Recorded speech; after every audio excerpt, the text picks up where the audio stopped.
एक टाइम ऐसा था जब बॉलीवुड में फिल्म बनाना सिर्फ टैलेंट का गेम नहीं था बल्कि परमिशन का गेम। अंडरवर्ल्ड से सोचो, आप एक प्रोड्यूसर हो। आपने अपनी लाइफ की सारी सेविंग्स लगा दी एक फिल्म में। शूटिंग ऑलमोस्ट कंप्लीट है, सब कुछ परफेक्ट चल रहा है। और अचानक एक फोन आता है, हीरो चेंज करो वरना फिल्म रिलीज नहीं होगी। और ये कोई नॉर्मल कॉल नहीं होता, ये कॉल होता है मुंबई के अंडरवर्ल्ड से। 90s का मुंबई आज जैसा ग्लैमरस नहीं था। ये सिटी एक बैटलफील्ड थी, जहां एक तरफ सपने बनते थे और दूसरी तरफ उन सपनों का यूज होता था पावर के लिए। बॉलीवुड उस टाइम ऑलरेडी ग्रोइंग इंडस्ट्री थी। पैसा आ रहा था, फेम आ रहा था, और जहां पैसा होता है वहां पावर ऑटोमेटिकली अट्रैक्ट होती है। अंडरवर्ल्ड ने इसी अपॉर्चुनिटी को पकड़ा। उनके पास ऑलरेडी इलीगल पैसा था, स्मगलिंग, एक्सटॉर्शन, इलीगल बिजनेसेस। लेकिन उस पैसा को क्लीन बनाना भी जरूरी था, और बॉलीवुड बन गया परफेक्ट मशीन। अंडरवर्ल्ड ने फिल्म्स को सिर्फ एंटरटेनमेंट नहीं समझा, उन्होंने इसे एक मनी लॉन्ड्रिंग सिस्टम बना दिया। सिंपल लैंग्वेज में समझो, ब्लैक मनी फिल्म में इन्वेस्ट, फिल्म का प्रॉफिट व्हाइट मनी बन गया।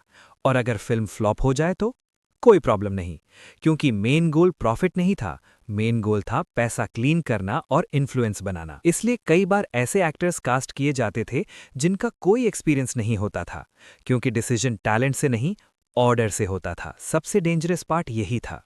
प्रोड्यूसर्स, डायरेक्टर्स, एक्टर्स, सबको फोन कॉल्स आते थे।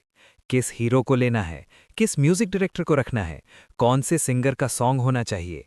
अगर किसी ने मना किया तो सिर्फ फिल्म नहीं रुकती थी, उनकी पर्सनल लाइफ भी डेंजर में आ जाती थी। कई लोगों ने कॉम्प्रोमाइज किया, कई लोगों ने सिस्टम एक्सेप्ट कर लिया, क्योंकि उनके पास चॉइस ही नहीं थी। सोचो, एक यंग प्रोड्यूसर, नाम मान लो राज।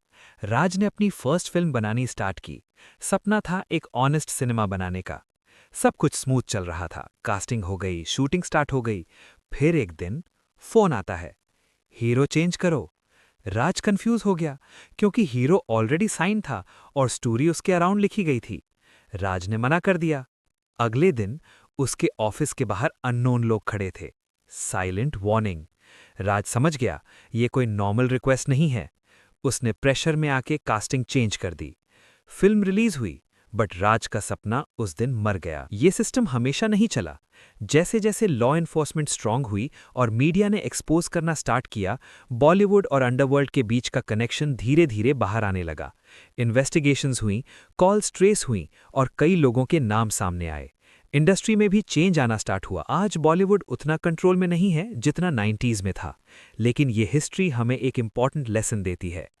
जहां पैसा होता है वहां पावर आती है, और जहां पावर होती है वहां कंट्रोल की फाइट होती है। और सबसे इंपॉर्टेंट, हर ग्लैमरस इंडस्ट्री के पीछे एक डार्क साइड होता है जो हमेशा कैमरे के सामने नहीं आता। तो अगली बार जब आप कोई बॉलीवुड मूवी देखो तो सिर्फ उसकी स्टोरी मत देखो, सोचो उस स्टोरी के पीछे कितनी स्टोरीज छिपी हो सकती हैं।